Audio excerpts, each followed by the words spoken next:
North Richmond Street was a calm place, especially when school ended. There was a two-story house at the end of the street, all by itself. The other houses on the street were quiet too, and they seemed to look at each other with serious faces. A priest used to live in our house, but he passed away.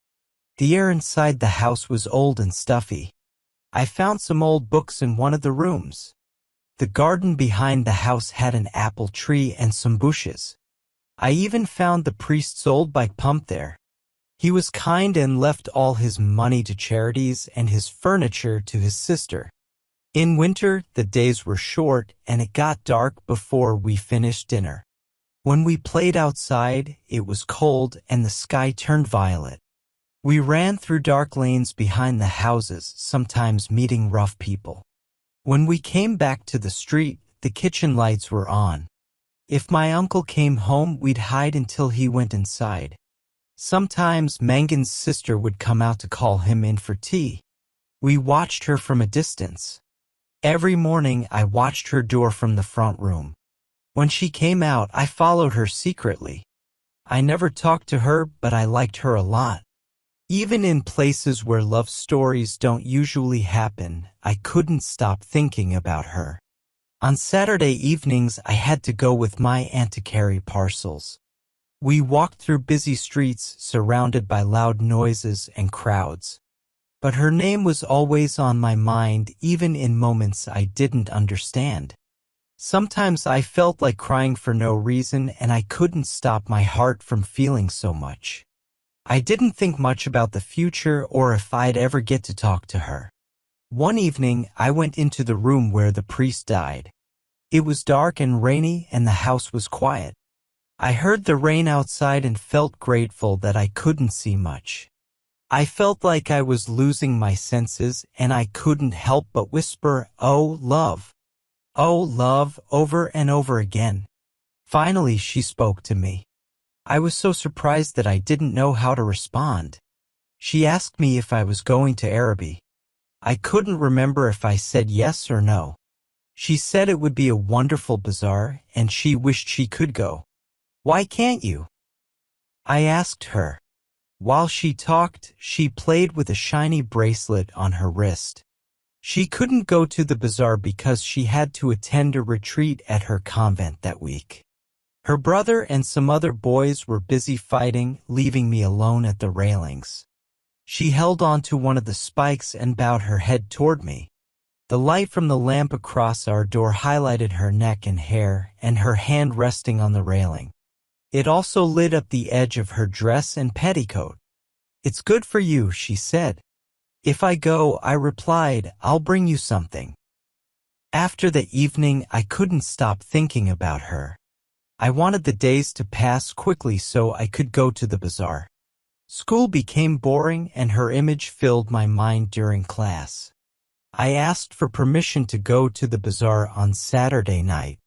My aunt was surprised and hoped it wasn't anything strange. I didn't pay much attention in class, and my teacher's face went from friendly to serious, worried that I was becoming lazy. I couldn't focus on anything but her. On Saturday morning, I reminded my uncle about the bazaar. He was busy looking for his hat brush and replied shortly, "Yes, I know." Since he was in the hallway, I couldn't lie by the window in the front room. I left the house feeling upset and walked slowly to school. The air was cold and made me feel uneasy. When I came home for dinner, my uncle still hadn't returned. It was still early, so I sat staring at the clock. Eventually, I grew irritated by the ticking and went upstairs. The empty rooms made me feel free, and I wandered from room to room singing. From the front window, I watched my friends playing in the street below. Their voices sounded faint, and I leaned against the cool glass, looking at the dark house where she lived. I might have stood there for an hour, imagining her brown-clad figure in the lamplight. When I came back downstairs, Mrs. Mercer was sitting by the fire. She was an old lady who liked to talk a lot. She collected used stamps for a good cause. I had to listen to her gossip while we had tea. Dinner took longer than usual, and my uncle still hadn't come home. Mrs. Mercer had to leave because it was getting late and she didn't like being out at night due to the cold air. After she left, I started pacing the room, feeling frustrated. My aunt said, "You might have to wait until another night for your bazaar trip." At 9 o'clock, I heard my uncle come in.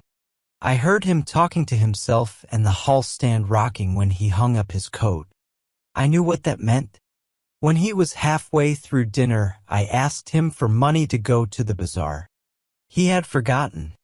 "People are asleep now," he said. I didn't smile.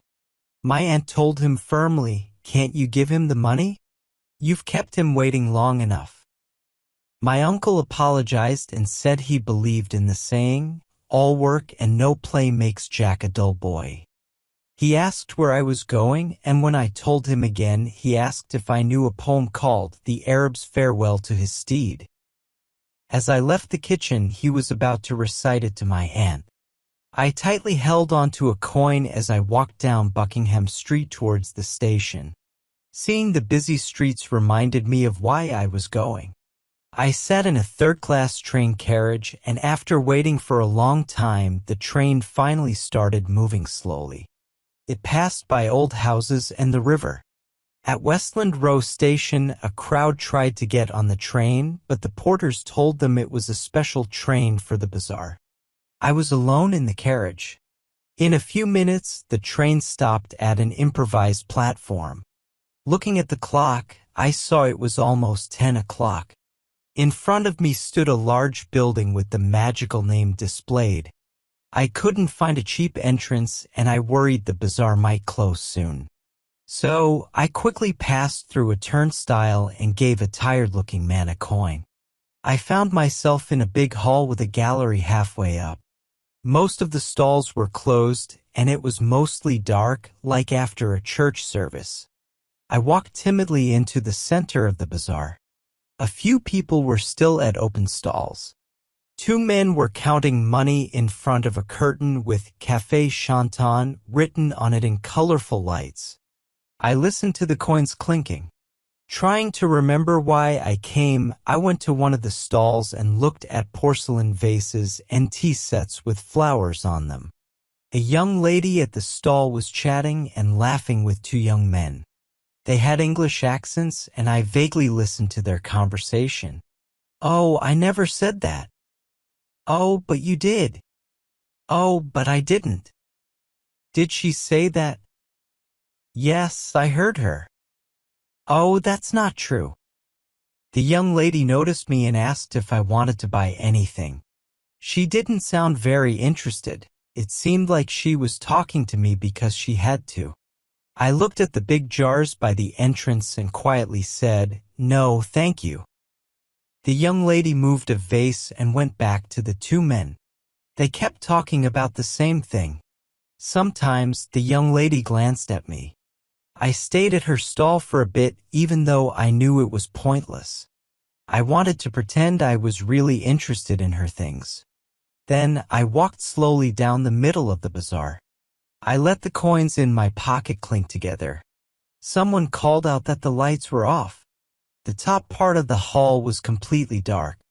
Looking up into the darkness, I felt like I was a fool chasing after something useless, and I felt angry and upset.